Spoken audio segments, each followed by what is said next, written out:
यं शैवासमुपासते शिव इति ब्रह्मेति वेदान्तिनो बौद्धा बुद्ध इति प्रमाणपटव करतेति नैयायिका अर्हन् नित्यथ जैन शासनरता कर्मेति मीमांसका सोऽयंबो विदधातु वाञ्छितफलं त्रैलोक्यनाथो हरि सच्चिदानन्दरूपाय विश्वोत्पत्त्यादिहेतवे तापत्रयविनाशाय श्रीकृष्णाय वयं नमः। सुतोवाच राजा पृष्ठं सुकेनोक्तं श्रीमद्भागवतं परं सुखप्रसादात् तच्छ्रुत्वा दृष्ट्वा राज्ञो विमोक्षणं। तब सुतजी महाराजले 28,000 सौनकादि ऋषिहरूलाई भन्नुभयो, राजा परीक्षितले समस्त गृहलाई त्याग गरेर जब अब मोक्षको कामनाले गंगाको किनारमा जब निवास गरिरहनु भएको थियो, त्यसै समयमा सुखदेव स्वामीको आगमन भइसके पछाडि सुखदेव स्वामीलाई राजा परीक्षितले अनेक प्रकारका प्रश्नहरू गर्नुभयो। सुखदेव नामरीका स्वामीले समस्त श्रीमद् भागवतलाई श्रवण गराउनुभयो। श्रीमद् भागवत महापुराणको श्रवणका प्रभावले राजा परीक्षितको देह त्याग भएर मोक्षको गति राजा परीक्षितले प्राप्त गर्नुभयो। त्यस्तो दृश्यलाई देखेर सुतजी महाराजले भन्नुहुन्छ, अब हजुरहरूले यज्ञ गर्दै हुनुहुन्छ रे, अथवा यज्ञ गर्ने ब्राह्मणहरूको दर्शनका लागि र यज्ञ गर्ने ऋषिहरूको दर्शनका लागि म यो ठाउँमा आएको हुँ। यज्ञ गर्ने दीक्षा लिएर बस्नुभएका हजुरहरूलाई देखेर म अत्यन्त प्रकारले कृतार्थ भएको छु। यस्तो वचनलाई सुनिसके पछाडि ऋषिहरूले भन्नुहुन्छ, साधो वार्तान्तरं त्यक्त्वा पूर्वं यत्तु श्रुतं त्वया कृष्णद्वैपायन मुखाद यच्छ्रुतं तद्वदश्वनः। प्रभु अन्य प्रकारका कुराहरूलाई छोडिदिउँ। अब हजुरले समस्त कुराहरूलाई छोडेर हजुरले व्यासजीका मुखारविन्दबाट जुन भगवत भक्तिको कथा सुन्नुभएको छ, जुन भगवत भक्तिको विषयलाई श्रवण गर्नुभएको छ, त्यो विषय हामीलाई सुनाइदिनु पर्यो। हे सुतजी महाराज, संसारमा सार, संसारको सारको पनि सार भएको, सुन्दा पनि अत्यन्त पुण्यको प्राप्त गर्न सकिने, सुन्दामा पनि मन प्रसन्न हुने र अमृत भन्दा पनि ज्यादै हितकारी अति श्रेष्ठ कथारूपी अमृत हजुरले हामीलाई पिलाइदिनु पर्यो, किनभने हाम्रा यी कानहरू हजुरका कथा सुन्नका लागि लालाहित भइरहेका छन्।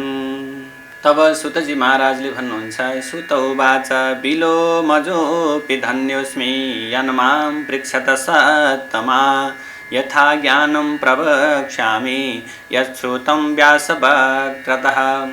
तब सुतजी महाराजले भन्नुहुन्छ, बिलोमको जातिमा उत्पन्न भएको म अत्यन्त प्रकारले धन्य छु, किनभने हजुरहरू जस्ता श्रेष्ठ योगीहरूले, हजुरहरू जस्ता श्रेष्ठ पुरुषहरूले मलाई यस्ता मीठा प्रकारका प्रश्नहरू गर्नुहुन्छ, त्यसैले म अत्यन्तै प्रकारले धन्य छु। यथा ज्ञानं प्रवक्ष्यामि यच्छ्रुतं व्यासवक्त्रतः।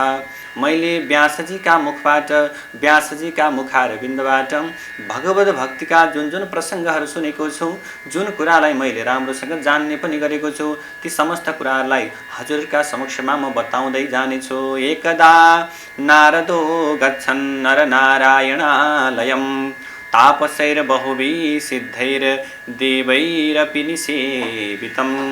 कुनै एक समयमा नारद नामका ऋषि, नारद नामका मुनि नरनारायण भगवानको आश्रममा जानुभयो। भगवान नरनारायणको दर्शन गर्ने इच्छाले नरनारायण भगवानको आश्रममा जानुभएको, जुन आश्रममा धेरै तपस्वी जनहरू, धेरै सिद्ध जनहरू र धेरै देवताहरूको निवास रहन्छ, जुन ठाउँ विभिन्न प्रकारका सन्तहरूले सुशोभित भएको छ।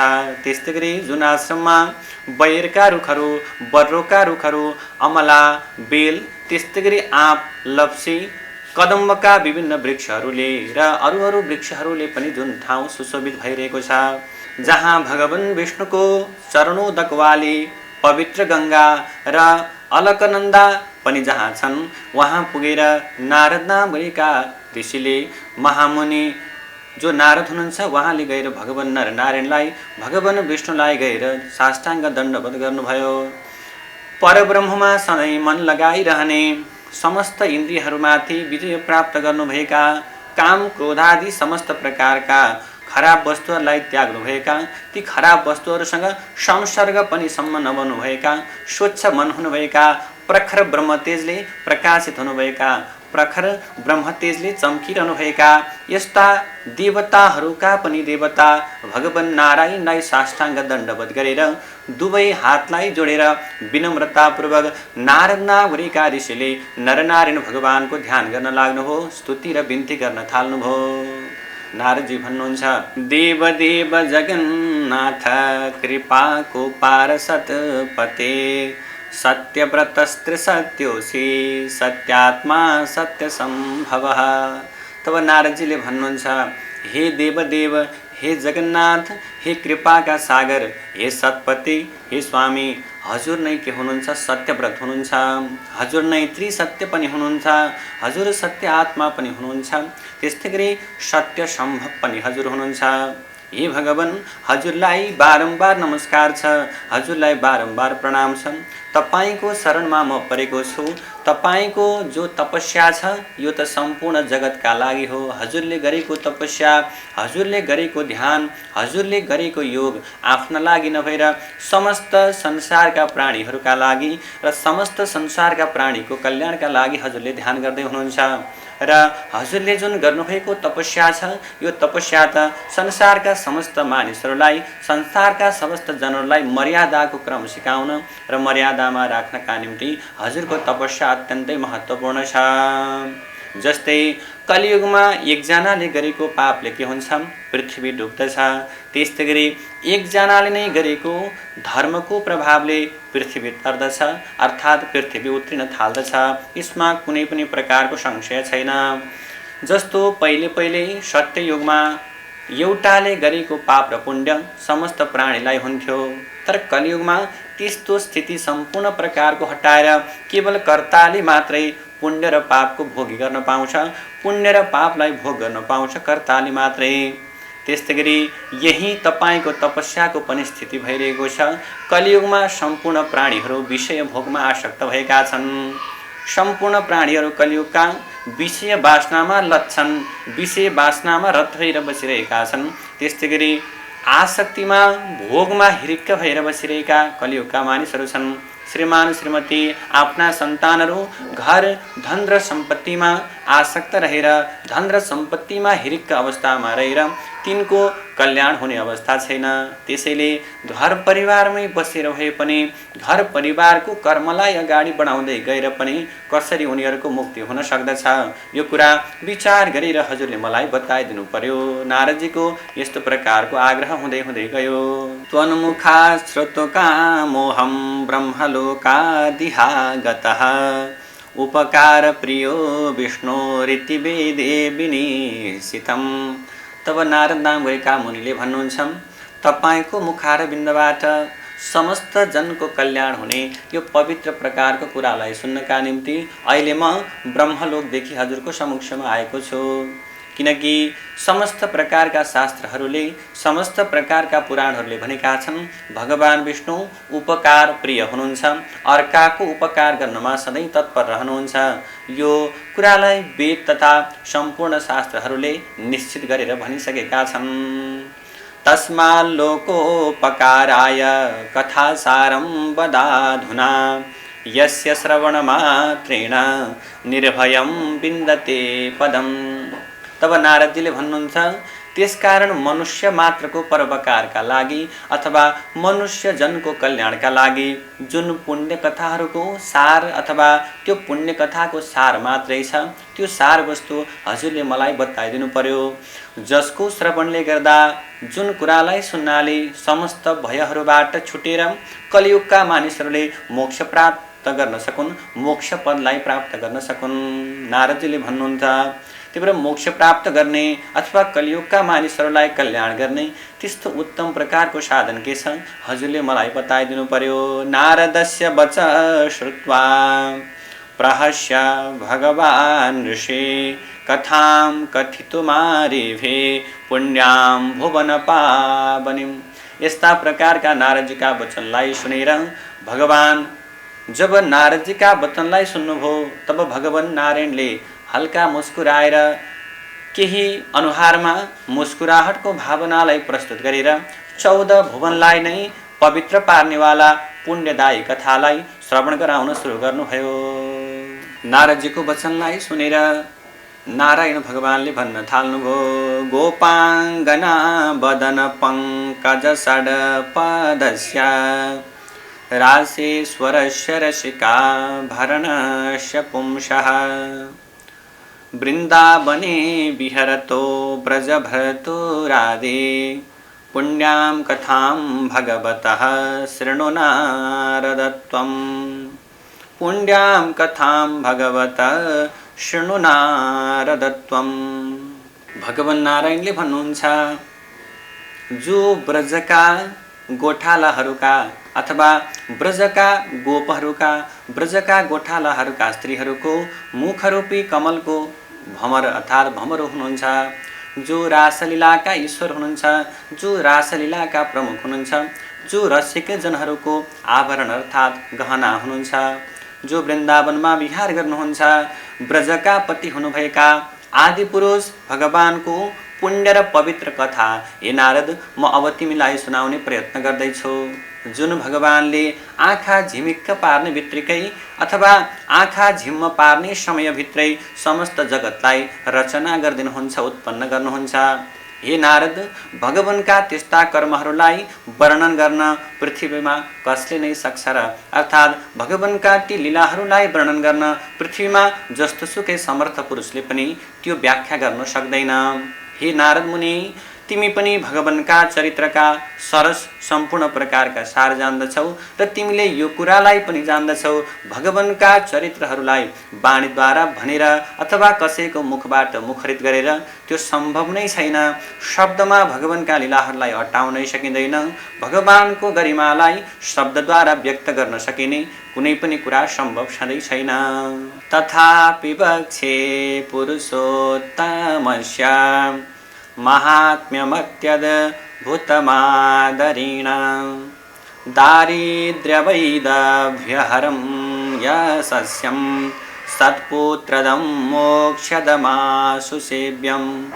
तब भगवान नारायणले भन्नुहुन्छ, भगवानका लीलालाई बताउनै नसकिने अवस्था भए तापनि भगवान पुरुषोत्तमको अति अद्भुत लीलालाई, भगवान पुरुषोत्तमको अति अद्भुत महात्म्यलाई श्रद्धा र भक्तिका साथमा म तिमीलाई भन्दैछु।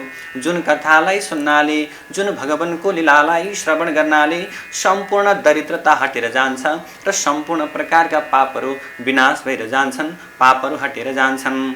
जुन कथालाई सुन्नाले समस्त यश बढ्दछ, कीर्ति पनि बढेर जान्छ। सज्जन सन्तान अथवा सज्जन आफूलाई सन्तान दिनेवाला अथवा आफ्नो कुलमा सज्जन पुत्र अथवा सज्जन पुत्रीलाई प्राप्त गर्नेवाला यस्तो प्रकारको कथा रहन्छ र अन्तिममा संसारका समस्त भोगलाई, संसारमा सुख प्राप्ति हुने वस्तुलाई भोग गरेर यस्तो प्रकारको कथाले अन्त्यमा मोक्षको पनि प्रदान गर्दछ। यो पुण्य कथा म तिमीलाई अब बताउँदैछु। यस्तो प्रकारको कथालाई कलियुगका मानिसहरूले छिटै नै व्रत गर्नुपर्दछ, छिटै नै यो साधनालाई अपनाउनु पर्दछ, तब मात्र मानिसहरूको कल्याण हुन्छ। तब नारदजीले यो भगवान नारायणको कुरालाई सुनेर भन्नुहुन्छ, नारद उवाच पुरुषोत्तमस्तु को देवो महात्म्यं तस्य किं मुने अत्यद्भुतमिवा भाति विस्तरेण वदाश्व मे। तब नारदजीले भन्नुहुन्छ, हे भगवान नारायण, यो पुरुषोत्तम नामको कुन देवता हुनुहुन्छ अनि पुरुषोत्तम नामका देवताको महात्म्य अर्थात् महत्व महिमा के छ। त्यस्तै गरी यो अत्यन्त अद्भुत आश्चर्य लाग्दो जस्तो कुरा लाग्दछ। यसकारण हजुरले मलाई विस्तारपूर्वक पुरुषोत्तमको विषयमा बताइदिनु पर्यो प्रभु। तब यही कथालाई सुतजीले 88,000 सौनकादि ऋषिहरूलाई बताउँदै जानुभएको छ। जब नारदजीका यस्ता प्रकारका वचनलाई सुनेर भगवान नारायणले भगवान पुरुषोत्तमको महात्म्यलाई बताउन सुरुवात गर्नुभयो।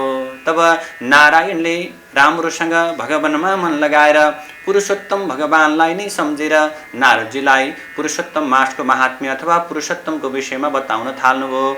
भगवान नारायणले भन्नुहुन्छ, पुरुषोत्तम भन्ने महिना यो नाम पनि विभिन्न कारणले युक्त छ।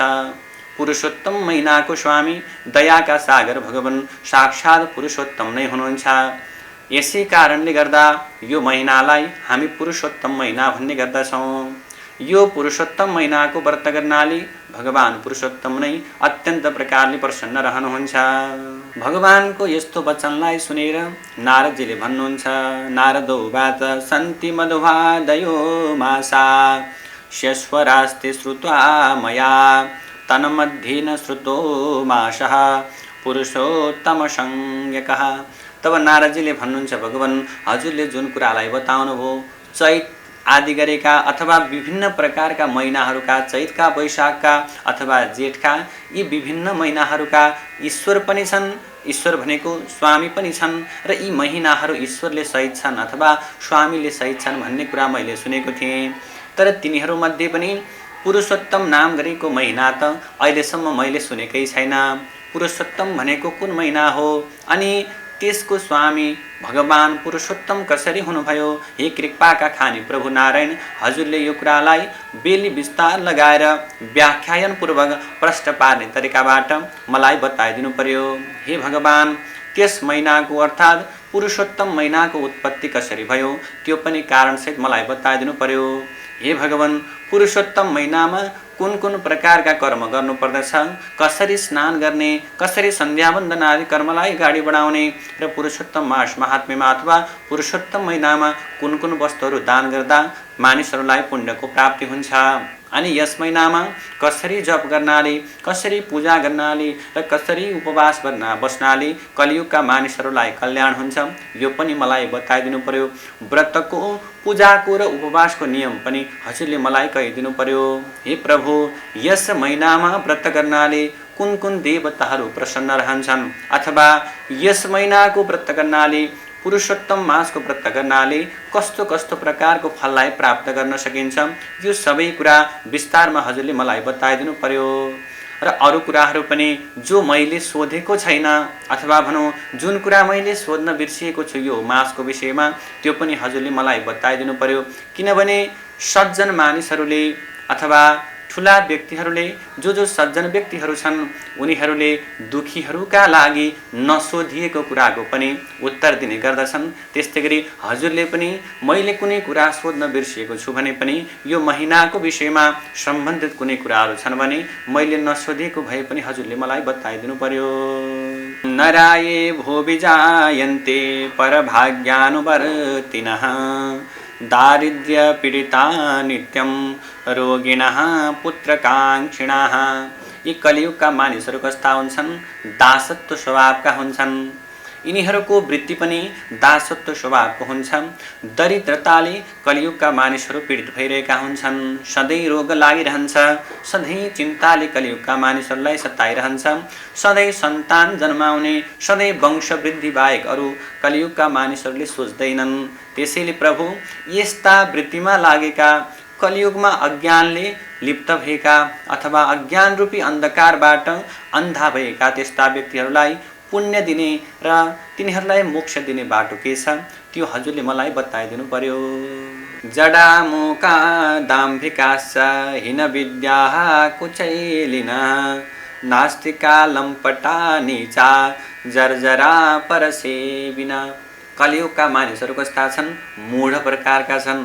कलियुगका मानिसहरू, कतिपय मानिसहरू ढोंगी छन्, कतिपय मानिसहरू अध्ययन नै नगरेका अज्ञानी छन्, कतिपय मानिसहरू मस्तिष्कले पनि र शरीरले पनि फोहोर भएका छन्, कतिपय कलियुगका मानिसहरू अत्यन्त प्रकारले नास्तिक छन्, कति मानिसहरू धेरै कामुक छन्, कति मानिसहरू नीच बुद्धिका छन्, कतिपय मानिसहरू कुतर्क गर्ने खालका छन् अनि कतिपय मानिसहरू दासतामा र अरूको सेवा गर्नमै रत भइरहेका छन्। कतिपय मानिसहरूलाई गरेको आशा नपुग्ने, गरेको अपेक्षा नपुग्ने, थालेका कामहरू पनि पुरा नहुने यस्तो समस्याले सधैँ सताइरहन्छ। कतिपय मानिसहरू बेकाम छन्, कतिपय मानिसहरू कुरूप छन्, कतिपय मानिसहरू रोगी छन्, कति मानिसहरू ढोगी छन्, अनि कतिपय मानिसहरूका शरीर अङ्गभङ्ग भएका छन्। आफ्नै अङ्गले पनि कतिपय मानिसहरूलाई साथ दिइरहेको हुँदैन। कतिपय मानिसहरू इष्टमित्र, कतिका परिवार नै छैनन्, कतिपय मानिसहरूका परिवार छैनन्, कसैका माता र पिता नै छैनन्। कति मानिसहरू बन्धुवर्ग आदि नभएर दुखी भएर एक्लै बसिरहेका छन्। कतिपय व्यक्तिहरू शोकमा डुबेका छन्। कति मानिसहरूका घर नै छैनन्, कतिपय मानिसहरू सुकुम्बासी भइरहेका छन्। आफ्नो घर पनि छैन, आफ्नो जायजुथा पनि छैन, अनि आफ्नो धन सम्पत्ति पनि छैन। हे प्रभु, यस्ता कलियुगका मानिसहरूको कसरी उद्धार हुन सक्छ प्रभु? कलियुगका मानिसहरू कतिपय सन्तान नै नहुने, कतिको अल्पायुमै मृत्यु हुने, कतिपय मानिसहरू अङ्गले साथ नदिने, कतिपय नराम्रा रोगहरूले ग्रसित हुनुपर्ने, अनि कतिपय मानिसहरूलाई रगत सम्बन्धी रोग लाग्ने, मृगी सम्बन्धी रोगहरू लाग्ने, कतिपय मानिसहरूलाई राजरोग लाग्ने, अनि विभिन्न प्रकारका रोगबाट कलियुगका मानिसहरू दुखी भइरहेका छन्। गरेका कामहरूबाट सफलता प्राप्ति छैन। कतिपय मानिसहरूका सन्तान नै छैनन्, कतिपय मानिसहरूलाई दुःख भइरहेको छ। सबै मानिसहरू कलियुगमा सुखको प्राप्ति गर्न सकेका छैनन्। एउटा समस्याबाट कलियुगका मानिसहरू ग्रसित भइरहेका छन्। एतैर्दोष समूहैश्च दुखितान् वीक्ष्यमानवान् दुखितोऽस्मि जगन्नाथ कृपां कृत्वा ममोपरि। कलियुगका मानिसहरूको यी विभिन्न प्रकारका दोषहरूले कलियुगका मानिसहरूले जुन जुन दुःख भोगिरहेका छन्, यो दुःखलाई देखेर म पनि अत्यन्त दुःखी भएको छु। हे भगवान, मेरा उपर दया गरेर यी समस्त कलियुगका मानिसहरूको दुःखलाई हरण गरिदिनेवाला यो समस्त जुन वस्तु छ, समस्त जुन उपाय छ, हजुरले मलाई कृपा गरेर बताइदिनु पर्यो। विस्तरेण वद ब्रह्मन् मन्मनो मोदहेतुकम् सर्वज्ञः सर्वतत्त्वानां निधानस्त्वमसि प्रभु। हे भगवान नारायण, मेरो मनलाई प्रसन्न पार्ने खालका, मेरो मनमा उत्पन्न भएका यी शङ्का र दुःखहरूलाई हटाउन सक्ने खालको त्यो कथालाई, त्यो उपायलाई हजुरले विस्तारपूर्वक मलाई बताइदिनु पर्यो। किनभने प्रभु, हजुर त समस्त जगतका कुराहरूलाई जान्नुहुन्छ, सम्पूर्ण तत्त्वको हजुर खानी पनि हुनुहुन्छ। यस्ता प्रकारले ब्रह्माजीका छोरा नारदजीको त्यो वचनलाई सुनेर समस्त जनताको, समस्त जगतको कल्याण गर्ने कारण हुनुभएका, जो परोपकारी पनि हुनुहुन्छ, जो नम्र पनि हुनुहुन्छ, चाखलाग्दो वचनलाई सुनेर देवताहरूका पनि देवता भगवान नारायणले चन्द्रमा जस्ता शान्त मुनि जो नारदजी हुनुहुन्थ्यो, उहाँलाई मनै मनले पूजा गर्नुभयो। मनै मनले स्वागत गरेर नयाँ मेघको ध्वनि जस्तो गम्भीर र नरम वचनले अब विभिन्न प्रकारका उपायहरूलाई बताउन सुरुवात गर्नुभयो। जय जय श्री बृहन्नारदीय पुरुषोत्तम मास महात्म्ये श्री नारायण नारद संवादे प्रश्नविद्र नाम द्वितीयो विश्राम नारायण हरि हरि।